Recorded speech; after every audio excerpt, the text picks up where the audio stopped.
Saudações a todos, meu nome é La Trindade, esse é o Resenha Oculta e hoje nós vamos falar sobre Ifá, o Senhor do Destino.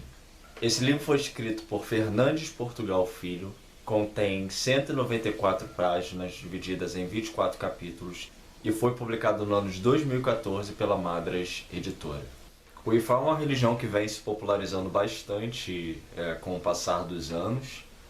É uma religião, para quem não conhece, que basicamente se baseia sobre um modus operandi oracular, ou seja, todo o universo, né, dessa religião conhecida aqui no Brasil como Ifá, ele se centra através do uso do oráculo, que também possui esse nome, né? Ou seja, o nome do oráculo é o que dá também o nome para a religião.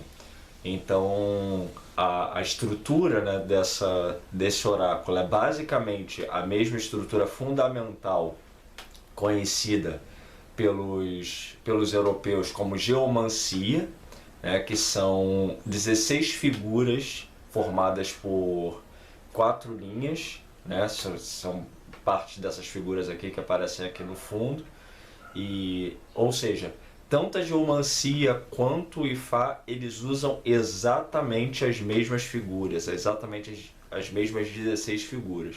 A gente vai tratar, né, em outros vídeos, em outros livros, sobre essa questão da geomancia, a questão histórica dessas figuras, né, de onde elas vêm e etc. Basicamente, até onde se sabe, em termos históricos, essas figuras são de origem árabe, né, que foram sendo absorvidas por onde esses árabes passaram e por onde elas passaram, elas então ganharam características e foram utilizadas de formas diferentes por cada cultura, mas sempre tendo esse elemento como base, o elemento oracular.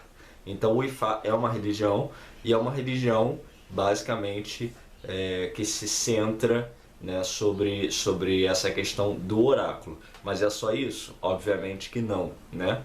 Então a gente vai ver aqui os detalhes, né, da estrutura e etc, conforme apresentado aqui pelo autor desse livro, os elementos e etc que o Ifá então possui, né, enquanto religião. Então ele começa aqui o livro dando uma saudação a Ifá, né? Eu acordo e lavo as mãos, eu acordo e lavo os pés, eu acordo e chamo por Ifá. Ifá, ouça-me. É Ifá quem vai trazer a sorte, é Ifá quem vai trazer o progresso. A pimenteira não dá pimenta uma só vez. O pintinho não tira os olhos do milho. A lagartixa nunca tira os olhos da mosca. Ifá, ouça-me. E em nome de Olodumare, em nome de Orúmila, em nome de Ododuá, em nome de Obatalá, eu sou filho de Ifá. Em nome de, e aí o nome da pessoa que te iniciou no Ifá: Aboru, Aboié, Abocissé, Axé, Axé, Axé. Não há nenhuma manhã em que o ferreiro não seja chamado a afiar machados para os fazendeiros. Da mesma forma, não há nenhuma manhã em que o Babalaô não consulte Ifá. Provérbio Yorubá, retirado da obra Obi, Oráculos e Oferenda, de Jorge Moraes. Então, aqui a gente já começa a ter uma noção, né, que o Ifá, ele é uma religião Yorubá, né, vai ter muito essa questão da língua, né, como um elemento muito forte também, e também é uma religião de orixá, né, então os orixás eles vão ter ali a sua presença muito marcada dentro desse contexto religioso. Em seguida, ainda na apresentação, ele traz Mojubá, Elá, Orumilá, Daifá. Meus respeitos, Elá, Senhor, Orumilá, Criador do Ifá.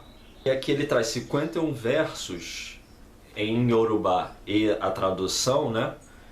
Saudando então o Ifá, os orixás, os babalaô, os noviços, etc. Todo o povo, né, que constitui então e que faz parte da religião, além dos deuses e tudo mais, né? E aí ele diz assim na página 13: o objetivo deste trabalho é uma tentativa, espero que frutífera, de mostrar aos praticantes dos cultos de origem africana, especialmente do candomblé, e também aos estudiosos do assunto, a importância de Ifá na Nigéria, no Benin, no Togo, em Cuba e em outros países onde a diáspora africana se fez presente.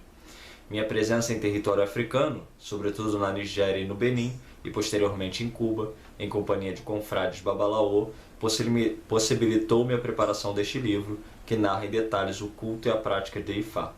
Inclui os versos de Ifá por meio de cada Odu, ou o Oju Odu, a caída dos Odu, e a dos Orixá, que respondem nesta mesma caída, formando a impressão do Odu, com a indicação do Odu na adivinhação do oráculo de Ifá, e a magia correspondente a cada Odu. Então, o que é esse Odu, né? E Odu são justamente essas figuras aqui, né? Que, como eu disse antes, são 16. Eles chamam de Odu no Ifá, né? E na geomancia a gente chama de figura, né? Então são as figuras geomânticas, eles vão chamar os Odu, né? Já de antemão, né, fazendo esse cruzamento aí de informações, né, embora o foco aqui seja a gente falar de Ifá, mas como muita gente que acompanha aqui o canal é de tradição de magia, né, europeia, já dá pra gente fazer esse comparativo, né, que eu acho interessante, que é dizer que, embora as figuras sejam as mesmas, né, os nomes são diferentes, né? Então na geomancia a gente vai ter essas figuras chamadas por nomes em latim, e eles no Ifá eles usam palavras em Yorubá, né? E o significado das figuras também é diferente, né? Então, embora sejam as mesmas figuras, o uso, o significado e o nome são diferentes. Então, assim, não dá pra gente fazer uma conexão entre as culturas, né, entre as tradições africana e europeia, para além do uso das mesmas figuras, né? Porque essas figuras assumiram significados totalmente diferentes para cada cultura. Para a cultura europeia, elas têm um significado; para a cultura africana, elas têm outro significado. Além do uso também do modus operandi na hora de trabalhar o oráculo, também são totalmente diferentes. Na Europa se usa de um jeito, na África se usa de outro jeito. Na África, né, essas figuras foram então incorporadas a essa religião, né, então pertencem a essa religião. Na Europa é um oráculo, né, não é uma religião, né. Então, basicamente, como é que funciona a questão do trato, né, para com essas figuras, e por que uma pessoa vai procurar de Ifá e etc, vai procurar um sacerdote de Ifá para lá jogar e ver coisas sobre sua vida, consultar o oráculo, né? Basicamente, existe uma crença dentro dessa religião de que nós vivemos rodeados por diversos seres espirituais, né? E é isso que ele vem explicando aqui, e que esses seres espirituais eles influenciam a nossa vida, e que nós também nascemos com uma função nessa vida, né? Então, antes da gente encarnar, a gente vem com uma missão. Cada um de nós na vida tem uma missão, e para além dessa missão nós vivemos, né, interagindo uns com os outros. Então, dentre dessa interação toda, coisas acontecem. Às vezes a gente esquece qual é a nossa função nessa vida, às vezes outras pessoas deixam de cumprir aquilo que elas deveriam cumprir e vêm interferir na nossa vida, e etc, etc, assim como seres espirituais, a mesma coisa e tudo mais.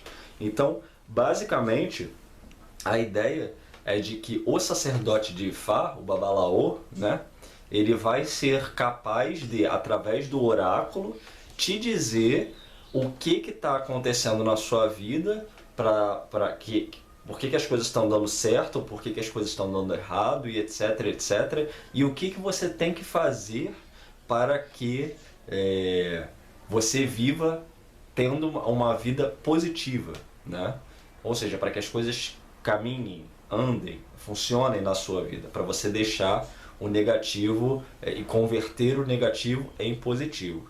Então, além da questão do oráculo, uma coisa muito forte, muito marcante dentro da questão do Ifá vão ser os ebó, né? O que é ebó? Ebó é a oferenda, ou seja, existe a ideia de que se você está em negativo, se existe alguma coisa acontecendo negativa na sua vida, e aquilo pode ser trabalhado, né, pode ser positivado ou neutralizado através de uma oferenda, do ebó, né? Então isso tudo é verificado no jogo de Ifá, e aí o sacerdote é o indivíduo capacitado, né, para te indicar o que você tem que fazer, qual o ebó que você tem que fazer para positivar as coisas que estão negativadas na sua vida. Então chegamos aqui no primeiro capítulo, chamado de Orunmila ou Ifá. Então deixa eu já deixar uma coisa clara aqui, eu não falo Yorubá, tá? Então ao menos até a presente data, estamos em 2020, então se eu estiver pronunciando algum nome errado, por favor me desculpem, mas é porque, né, eu não falo a língua até o presente momento. Né? Pode ser que depois eu me interesse mais pela cultura e pela religião como um todo e eu aprendo. Mas até o momento não é o caso.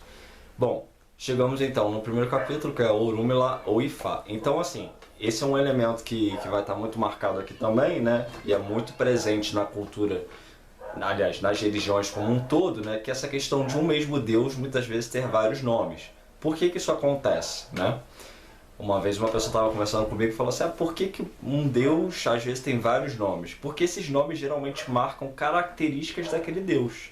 Né? Então quando você muitas vezes aprende a língua original, você descobre que aquele nome ele tem uma tradução, ele tem um sentido. Né? Então não é por acaso, né? Não é como muitas vezes os nossos nomes da cultura moderna. Modernamente a gente usa nomes para as pessoas porque acha bonito, né? As culturas ancestrais elas não eram assim, os nomes eles tinham um significado, eles marcavam coisas da sua característica. Isso é o mesmo no caso dos deuses, né? Então Orunmila e Ifá são sinônimos, né?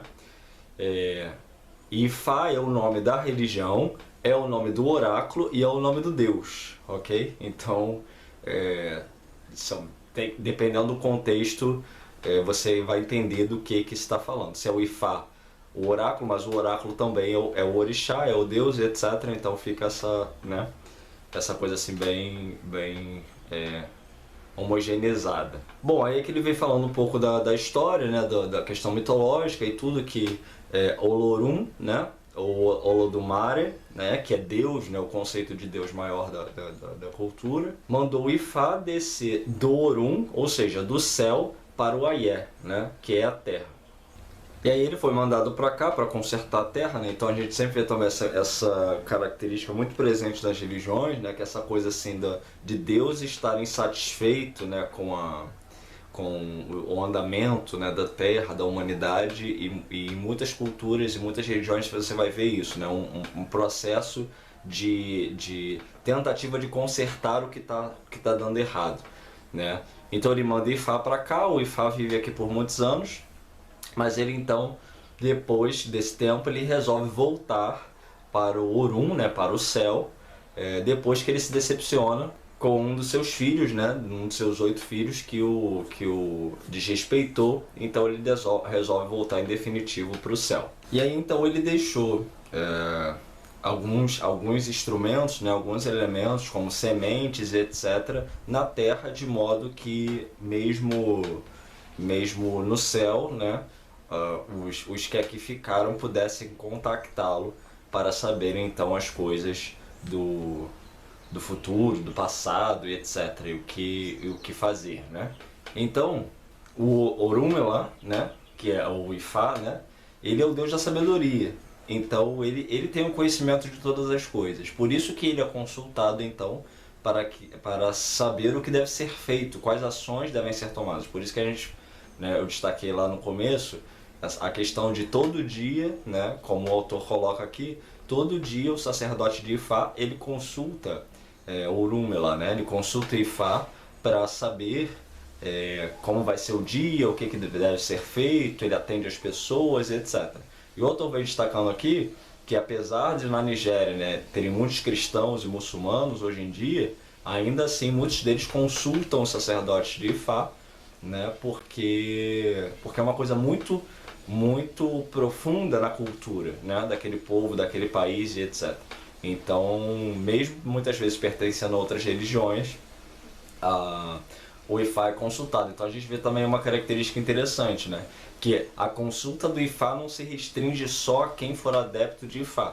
Qualquer pessoa, mesmo pertencendo a uma outra religião, pode consultar a, o oráculo, né? E aí descobrir como transformar o osobo, né? Que é o negativo, em iré, né? Ou seja, o positivo, ou seja, transformar aquilo que não está dando certo em positivo. E como eu disse antes, como funciona isso? Basicamente através do ebó, né? Que é as oferendas. E como que o indivíduo ele sabe, né? O que deve ser feito, etc. Ele joga o oráculo. E o que acontece naquele momento? Basicamente, eles memorizam centenas de versos, né? Então cada caída, cada figura dessas representam vários versos. Esses versos estão sempre ligados às histórias dos orixás, e aí através do que acontece naquele verso, né, quando cai a figura, ou seja, ele vê a figura, ele tem o verso memorizado, aí ele sabe qual é o que o verso está contando, a história está contando ali, o que acontece ali na história com os orixás, ele corresponde ao que está acontecendo na vida da pessoa, né? Basicamente é isso, né? Então existe todo um passo a passo de como a coisa é feita, né? Não é uma coisa de adivinhação, né? Como muitas pessoas podem pensar. É na verdade um processo de correspondência, né? Por isso também que muitos de nós que usamos oráculos, a gente não gosta muito da palavra adivinhação, né? Porque adivinhar, né, é como se você jogasse uma ideia no escuro. E os oráculos eles não funcionam dessa forma, né? Eles funcionam por correspondência. Então, seja no tarô, seja nos búzios, seja no Ifá, ou seja em qualquer método oracular, basicamente você associa o que aquela imagem, aquela figura, aquele arcano representa, e aí você corresponde com a situação da pessoa, né? Então aqui ele vem apresentando os itens, né, que o sacerdote dispõe para então fazer uso do oráculo, etc. Né? E o primeiro deles é o opelé, né, que acho que é um dos instrumentos mais característicos da religião. Né? Todo mundo que vê um opelé já sabe que aquilo ali é do Ifá. Os iquim, né, que são os coquinhos assim de dendê, são 16 que o sacerdote usa. O iroqué, né, que é feito para chamar então o Ifá no momento ali da consulta. O agueré Ifá, né, que é onde ele guarda é um pote onde ele guarda os iquim, né, que são esses coquinhos. O opon Ifá, que é um tabuleiro, né, de madeira, assim, geralmente grande, bonito, que é onde também a consulta ali é feita. O hierossum, que é um pó amarelo, meio amarelado, assim, que é extraído depois que os cupins eles comem uma determinada árvore. Eles catam aquele pó, né, que os cupins comeram aquela árvore, e aí eles usam esse pó para formar também as figuras. O ibó, que são os instrumentos de confirmação, porque quando cai a figura, às vezes o sacerdote quer saber se trata, se a figura está falando para a própria pessoa que está ali, ou seja, para o consulente, ou para algum familiar, se ele está positivo ou negativo, e etc. Então os ibós são usados para fazer essas distinções. O apó-ifá, que é a bolsa onde o sacerdote então guarda os instrumentos mágicos, os instrumentos, né, do oráculo. O ilu-ifá, que são os toques, os tambores, né, que são tocados durante a cerimônia. E o opá-orere, que é um cajado, né, usado pelos sacerdotes, então que é entendido também como uma divindade em si. Então ele também recebe oferendas e tudo mais. E aí segue então a lista dos 16 Odu, né? Então, como eu disse antes, os Odus vocês podem, né, jogar com o nome de Odu ou figuras geomânticas. Vocês basicamente vão ter a mesma lista, né? Porque são as mesmas figuras, são essas figuras aqui, né? Aqui só tem 4, mas são 16 no total, e tem as características e nomes e conceitos próprios dentro da religião de Ifá. No capítulo 3, chamado Olodumare, ele traz algumas histórias, né, sobre uma discussão que os deuses estavam tendo, que os orixás, as divindades estavam tendo, sobre quem seria então a divindade mais importante, né? E aí ele traz algumas histórias, né, de algumas disputas que aconteceram entre as divindades, etc. Olodumare já sabendo que ele era o mais importante, né, mas ele ainda assim se predispôs a entrar na disputa para mostrar, né, que ele era o mais importante e tudo. E dentre dessa disputa, né, Olodumare então teria parado tudo no mundo, né, toda fonte de benesses, né, de coisas boas, que então concediam vida para a terra e tudo mais, de modo a provar que ele era capaz de fazer aquilo, portanto ele era a fonte de todo o bem, né, que existe na terra. Então todos os orixás, todas as divindades acabaram reconhecendo isso, né? De fato, Olodumare é o senhor de todas as benesses, né? E aí ele diz assim na página 28: Olodumare é a fonte de todos os benefícios. Ele é o autor de todas as coisas boas que as pessoas podem vir a ter. Filhos, riquezas, posses, vida boa, caráter, tudo é enfim que existe para o benefício do ser humano. É ele quem concede. Acredita-se que tudo emana de sua inesgotável providência. Existem diversos mitos referentes a isto. Aí ele vem citando o Itã aqui. Quando a terra já estava assentada e todos os seus parentes já estavam arrumados, veio visitá-lo um personagem chamado Agangará, que não ficou satisfeito com a situação de seus habitantes. Havia pobreza, sofrimento, não havia felicidade. Ele voltou e contou ao Olodumare o que vira, apelando para ele no sentido de que algo fosse feito para melhorar as condições de vida. Em resposta a seus apelos, Olodumare deu-lhe o Igua-Iwa, a cabaça do bem-estar ou cabaça da vida, cujo conteúdo ele deveria distribuir às pessoas, segundo suas necessidades. Agangará tornou-se o ministro de Olodumare, para a distribuição das coisas que contribuem para o bem-estar humano. Daí o que diz ao Orim Medi: ainda que aqui estejam 1.400 divindades do lar, ainda que aqui estejam 1.200 divindades do mercado, ainda assim não há uma divindade que se compare a Olodumare. Olodumare é o rei sem igual. Em nossa recente disputa, Edumare foi quem venceu. Sim, Edumare. Então, é a confirmação de que Olodumare é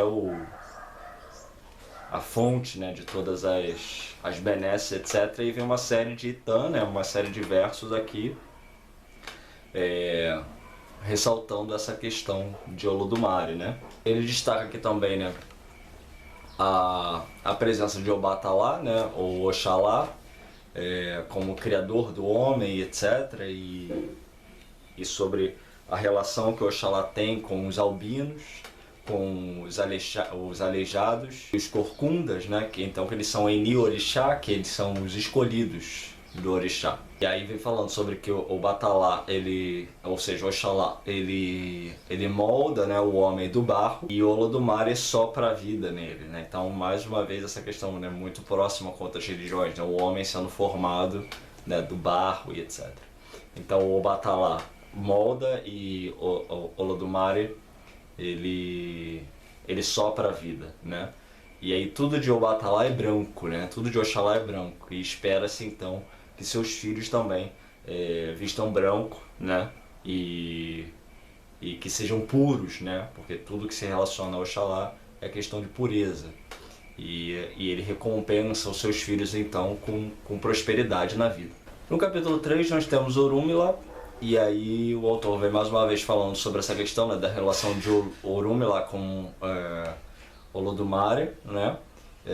Então que Orunmila ficou encarregado então de viver na Terra para mostrar os caminhos, né, para os seres humanos. Ele teria caminhado então por muitas cidades, por muitos países, etc. Mas ele acabou se estabelecendo em Lei e Fé, porque ali ele ficou satisfeito, né? Mas ele estava sempre disponível então para quem o convidasse para qualquer outro lugar, né? Então essa relação também, né, de que, né, o Ifá ele é acessível, né, justamente porque ele faz essa conexão entre o divino e a terra, né, em termos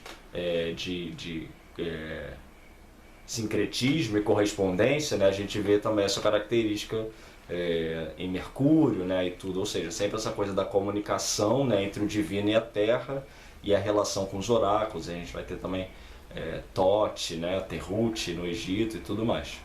E embora haja essa questão, né, do conhecimento sobre as coisas da vida, existe também a presença de Exu, né? Então o Exu que a gente está falando aqui é o Exu Orixá, né? Não é o Exu entidade que a gente conhece aqui no Brasil, etc. Então o Exu Orixá ele também está sempre presente ali na relação com o Ifá, né? Porque ele fiscaliza as coisas, né? Ele fica ali olhando o que está acontecendo e tudo mais. E um dos nomes dados a Orunmila é Ileri Ibn, né, que é o advogado, né, aquele que pode testemunhar pela pessoa junto ao Olodumare, né? Então, vê-se também essa questão da correspondência, né? Porque, por exemplo, no Egito você tem Tote, né, que também é um deus de comunicação, etc., do conhecimento, da sabedoria e tudo mais. E ele intercede, né, ele pode interceder pela alma no momento do julgamento de Osíris, né? No momento que o coração da pessoa está sendo pesado. Então é Tote quem tem o livro da vida da pessoa, né? E ele pode dizer, olha, essa pessoa aqui é assim assado para além do peso do coração dela. Então o Orunmila, né, tem também essa atribuição, né, de poder interceder pela pessoa junto ao Olodumare, né, que é Deus, né? Uma coisa que ele vem destacando aqui, e aí a gente tem que se recordar, né, sempre disso, de que o Ifá, embora ele possa ser consultado por qualquer pessoa interessada, né, o sacerdote ele tem obrigações sacerdotais, né, ele tem funções sacerdotais e, portanto, existem exigências, né, porque a gente está falando de uma religião, ou seja, de uma conexão, né, de um processo de conexão com aquela divindade. Né? Então existem coisas que requisitos que esse sacerdote tem que preencher. Então é dito que o Ifá ele fala todas as línguas do mundo, ele sabe de todas as culturas, porque ele é o Deus da sabedoria, então ele sabe tudo, né? Então o sacerdote de Ifá ele tem que saber coisas para além de apenas só a consulta ao oráculo, né? Então ele tem que ter conhecimento sobre ervas e preparados que estão ligados ao Odu, né? Então ele tem que saber o que usar ali no momento que né? O que receitar para a pessoa no momento que o Odu cai para determinada questão. E aí ele fala assim na página 38. Da mesma forma que Orixalá aprova a monogamia para os seus filhos, Orixalá então sendo Oxalá, né? Também é exigido que o Babalaô seja marido de uma só mulher. O Odu diz que a monogamia foi determinada por Orunmila, mas aparentemente ele não conseguiu atingir esse ideal. Isto significa dizer que alguns homens Yorubá possuem várias mulheres, porém este antigo costume Yorubá está em franco desaparecimento, né? Então a gente vê aí, né, a relação que o sacerdote tenta estabelecer com os hábitos da própria história da divindade, né? Com Orunmila encontramos novamente outro elemento referente às exigências e sanções da moralidade na religião do povo Yorubá. Está determinado que um Babalaô não deve, de forma alguma, abusar das prerrogativas de seu ofício. Caso o faça, jamais será recebido no Orum, ou seja, no céu. Assim sendo, nenhum Babalaô poderá utilizar de sua posição para explorar. Jamais poderá recusar seus serviços a alguém por falta de dinheiro. Caso uma pessoa seja tão pobre que não possa pagar o preço necessário pela adivinhação, o Babalaô deverá adivinhar de graça. Caso a pessoa não possa custear o sacrifício prescrito, o Babalaô terá de receber o que ele puder pagar e traduzir o desejado de forma a entender o determinado por Ifá. Então a questão aí também, né, da caridade, né? Embora eu ouça muitos sacerdotes por aí dizendo que não podem fazer caridade. Aí não sei como é que concilia isso aqui, né? Mas vocês vão ouvir isso aí por aí. Que tem Babalaô dizendo, em Ifá não se faz caridade. Isso aqui é o autor que está dizendo, né? Então não sei se tem a ver com diferentes tradições, porque isso também é uma coisa que acontece. O Ifá, ele tem ramos, né? escolas, vamos botar assim, diferentes, então alguns pregam determinadas coisas, outros pregam outras, então é legal a gente também entender isso, porque é um fenômeno que acontece com todas as religiões. Então, assim, antes de pensar em julgar esse ou aquele babalaô porque ele está fazendo isso ou aquilo, tenta entender de que escola ele vem, né? Porque às vezes numa tradição diz uma coisa, na outra tradição diz outra, né? É igual ele falou aqui anteriormente da monogamia, né? É pensado que o babalaô ele tem que ser monogâmico, mas, né, existem babalaôs, talvez na Nigéria, que não são monogâmicos. Então, né? Aí ele continua. Na realidade, alguns babalaô e Yorubá cumprem um voto de pobreza, um voto de empregar suas energias em benefício da comunidade, obtendo apenas o suficiente para manter-se, já que o serviço a Orunmila é a sua verdadeira recompensa. Então, assim, isso a gente está destacando aqui uma questão de alguns indivíduos, por exemplo, da Nigéria, né? Quer dizer que todo babalaô tem que ser pobre? Não, né? Ao menos se a gente for entender isso aqui como uma exceção, né? Não como uma regra, então acaba sendo opção de cada um, né? Alguns vão fazer voto de pobreza, outros não. Outros vão entender, né, que a prosperidade tem que vir mesmo, tem que ficar rico e etc. E que seja. Então, assim, é de cada um, né? Ao menos é o que dá a entender aqui. E como eu disse, tem a ver com isso. Às vezes algumas escolas vão falar alguma coisa, outras vão dizer outra. É sempre importante entender de onde vem aquele indivíduo, né? Por que ele está falando aquilo? É certo ou errado? Depende, né? Depende de como ele aprendeu, de quem iniciou ele. Às vezes quem iniciou ele falou de um jeito porque da tradição dele é ensinado daquela forma, o outro aprendeu de outro. E aí vem falando sobre a questão do assentamento, né? Que o assentamento então é feito dentro de casa e ele anda com um chicote de animais, um bastão e o ileké, né? O ileké, isso aí essa coisa do chicote e o bastão a gente não vê aqui no Brasil, né? Mas o ileké a gente vê várias vezes, quem passa a prestar atenção percebe que é uma pulseira, né, com umas contas verde e amarela, né? Aquilo ali identifica o iniciado, né, de Ifá. Em seguida, no capítulo 4, nós temos o orixá Elá, Orunmila, que é... Bom, aí vai falando aqui, né, sobre as características, né? Sobre o fato de ser inimigo de Exu. Aí ele traz ainda um gráfico aqui, né, sobre a posição das divindades. Elá, o próprio Filho, o próprio Deus. Elá, aquele que conserta a terra. Elá, o filho de Ossim. Elá, o ser humano que conserta a cabeça quando está com problema. Elá, o Ori, não deixa a terra ficar completamente escura. Quando a vida do rei de Ifé ficou problemática, foi Elá quem consertou a vida dele. Elá é uma planta de muito poder e não cai, junto com outras plantas. Ifá e Ossanin são instrumentos de Orunmila. Elá foi um presente do reino dado a Orunmila por Olodumare, orixá do primeiro plano, que na Nigéria não incorpora. Ossanin é o orixá de segundo plano, que na Nigéria não incorpora. Ifá é adivinhação. Odu é segredo do destino. Aijé, feiticeira, e Oxó, feiticeiro, são instrumentos de trabalho de Exu. Então aqui um capítulo dedicado a Elá, Orunmila. No capítulo 5 nós temos saudações e referências a Ifá, Ijubá e Ifá, invocação de Ifá. Antes ou no início da consulta, o babalaô recita o Ijubá e Ifá para Exu com a finalidade de agradá-lo e evitar interferências nas consultas. Observação não só para Exu, como para todas as divindades que poderão ajudar na consulta. E aí vem a parte em Urubá, né, e a tradução. Aí vem os vários tópicos aqui. É interessante aqui na página 43, na saudação inicial antes de começar a consulta, ele fala: Ifá ouça, filho de Eniré, Oriki de Ifá, filho da cobra de duas cabeças, né? Essa questão da cobra de duas cabeças muito presente, né, nas religiões antigas, nas tradições esotéricas, etc., né?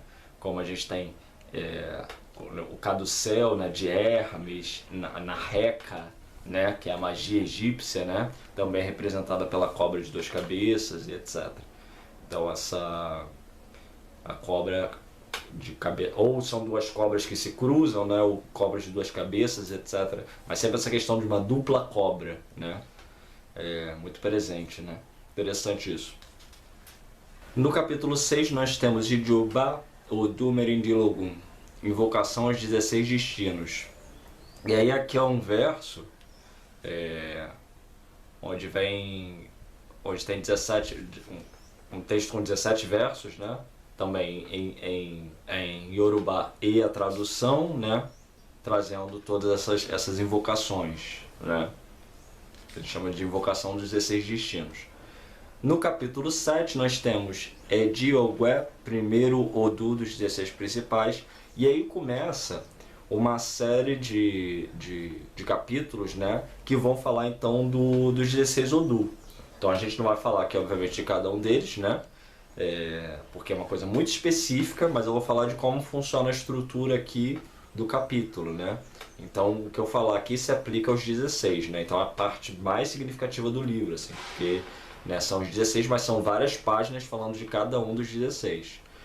Então vem, na primeira parte, né, Wo Eio Merindilogum, né, que é o jogo de búzio, cada Wo Ei Merindilogum, que é a caída dos búzios, né. Então esse aqui, o Ediogwe, é um búzio aberto e 15 fechados. Então, quando o sacerdote joga lá o búzio, como é que ele sabe, né, qual é o Odu? Pelo número de búzios que cai abertos ou fechados, ou seja, só aquele tracinho ou a parte de trás do búzio. Aí ele vê ali, se caiu tantos abertos e tantos fechados, é o Odu tal, né? E o Odu, característica do Odu, né? Ele vem falando qual é a característica desse Odu aqui. O Eshe Odu, as lendas básicas explicativas sobre os caminhos do Odu. O Odu Ediogwe, que é a posição do Odu, né, o primeiro. E aí vem os versos, né? E aí vem os versos em Yorubá, né, e a tradução, e por aí vai. Então o primeiro, esse aqui o primeiro é Eshe Ediogwe, aí depois vem o segundo, Eshe Odu Ediogwe, né? Aí o terceiro e o quarto, né? Aí uma série de versos em português e em Yorubá, né? Aí vem o orixá te dá um orixá, o orixá que responde, né? Então quais são os orixás que estão falando naquele Odu ali? Ami Odu Oroko Odu, impressões das marcas do Odu, o nome do Odu, né? Então o desenhozinho do Odu. O Ogum, a magia, né? Aí vem dizendo aqui as características da magia. O Idi, a finalidade, né? Qual é o objetivo daquilo. O Aon, Ohum, Eló, o material necessário, né, para fazer a magia. O Ofó, Ogum, encantamento da magia. E o que mais? E é isso. O modo de fazer, Biaxé Maché, Biaxé Malô, o modo de usar, o Ojototó, o dia propício, o Assicó, a hora, o Chupá, que é a lua, o Ibi, o local, o Ojolatiló, o dia de uso, Elitomaxé, o oficiante, o Orunticó Gobodóce, o resguardo, e Xé Aquiese Pataqui, a observação, né? E é isso. Então tem toda a estrutura relacionada a cada Odu, então não tem como falar de cada um desses aqui, até porque é uma coisa muito específica para quem é da religião, quem é sacerdote, etc. Aí a gente pula para o capítulo 23, né? Que ele chama de Aum Iru Ebó Yorubá Ti Dire, tipos de Ebó e Yorubá e suas finalidades. Aí vem dizendo aquilo que eu falei antes, né, sobre por que as pessoas consultam o Ifá e vão lá fazer os ebós, etc., que muitas vezes é para mudar, né, transmutar alguma negatividade que esteja acontecendo na vida, ou para ampliar alguma coisa que esteja acontecendo de bom, ou para evitar que aquele bom fique negativado, né? Então são várias funções ali que o Ifá e o ebó vai exercer. Ou é para transformar o ruim em bom, né? Ou para manter o que já está bom, ou para evitar que o que está bom fique ruim, né? Então tem várias funções ali. E aí ele vem trazendo então uma lista, né, de cada um desses ebós e basicamente as suas funções. Então tem oferenda com sangue, que é o ebó edé, o ebó etutu, oferenda para acalmar ou resfriar, o ebó de corobe, oferenda de defesa, ebó de prevenção contra a magia maléfica, ebó e pinhorum, oferenda para destruir uma estância em Osobo, oferenda de substituição ou troca de cabeça, o ebó e pilha, o fundamento com a terra, ebó de consagração e perpetuação do axé, ebó kosso, sacrifício pelos primeiros frutos, oferenda de transformações, o ebó aláfia, sacrifício para a obtenção da paz, oferenda para restabelecer o equilíbrio e a harmonia, o ebó exé, sacrifício para redimir uma falta grave, oferenda para apaziguar o Odu e o Orixá, o ebó mi-ió, sacrifício às águas salgadas e à felicidade, oferendas de iniciação ao culto de Orixá, nos diversos cargos, de Babalaô até Iaô. O ebó idameuá, sacrifício para obtenção de bens materiais. O ebó mi-didum, sacrifício às águas doces. O ebó iguesso, oferenda da frutificação. O ebó itacilé, sacrifício para abrir caminhos. O ebó opé, sacrifício de chamamento, oferenda de súplica. O ebó oreatimuá, sacrifício do livre-arbítrio, pelo que eu entendi isso aqui, acho que a pessoa escolhe isso, talvez seja. O ebó sissum, oferenda para se ganhar tempo quando as coisas estão complicadas. O ebó ori-inu, sacrifício à cabeça interior. O ebó irapadá, sacrifício de redenção. O ebó agolé, sacrifício para obter proteção de um ambiente. O ebó iguarô, sacrifício para agradar os caminhos, despachando uma estância em Osobo. Ebó igualu ou iguailu, sacrifício para a limpeza espiritual. O ebó parada, sacrifício para livrar uma pessoa da influência maléfica de Ikun ou Egum. Kosipalara, sacrifício para desvitimar o destino. O ebó apajeru, sacrifício para eliminar o medo. O ebó edjebalé, sacrifício aos irumolé. Então é isso. Né? Aí ele vem, cada um desses ele vem falando, né? Traz um texto dando detalhezinhos sobre cada um desses tipos de ebó, ou seja, a gente entende que são vários tipos de ebó para várias finalidades, né? Isso tudo é o sacerdote que vê ali na hora. No capítulo 24 nós temos as fases lunares propiciatórias à realização de trabalhos mágicos determinados por Ifá. Então é isso, falando sobre as luas, né? E o que qual lua é melhor para cada tipo de magia. Então chegamos à conclusão. Bom, esse aqui é um livro bastante introdutório, a meu ver, né? Para mim serviu como dessa forma, porque, né, eu não sou iniciado nessa religião, então serviu para eu ter uma noção básica de como funciona a estrutura, de como são os versos, né, quais são os itens que o sacerdote de Ifá usa, etc.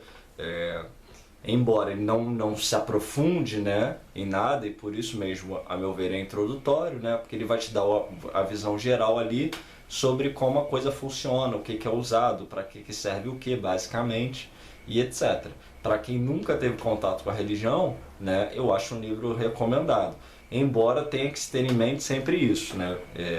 Eu converso com muitas pessoas de diferentes ramos religiosos, etc. E Ifá também é um desses, especialmente porque eu trabalho com geomancia, né? Então a gente usa as mesmas figuras, embora de modos muito diferentes, né? Então às vezes eu converso com o sacerdote de Ifá para entender, né, se há alguma similaridade entre a geomancia e o Ifá e etc. Então a gente troca essas informações muitas vezes. E nessas trocas eu percebo também que às vezes um sacerdote de Ifá tem uma concepção sobre algo que é diferente daquele outro sacerdote de Ifá, que é de um outro caminho, né? Então sempre tem isso em mente, como eu falei antes, né?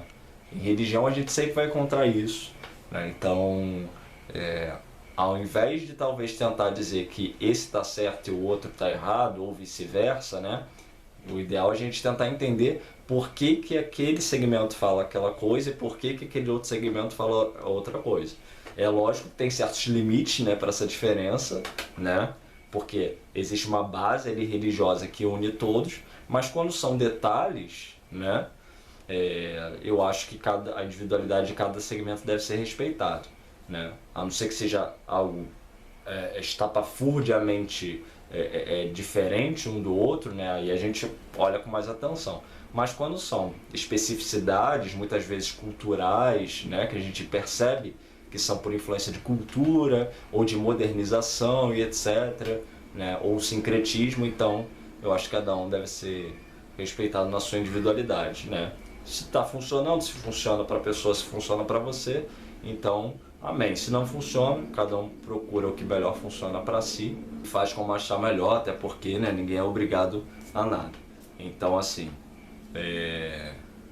é isso. Eu acho que é um livro interessante e em outros vídeos a gente vai falar então mais sobre a geomancia, né? Então é a visão do uso dessas figuras, porém sob uma perspectiva europeia e não africana, que tem uma função especificamente oracular e não religiosa. E aí nos próximos vídeos, em algum momento, a gente vai falar sobre isso também. Muito obrigado pela sua atenção até aqui e até a próxima.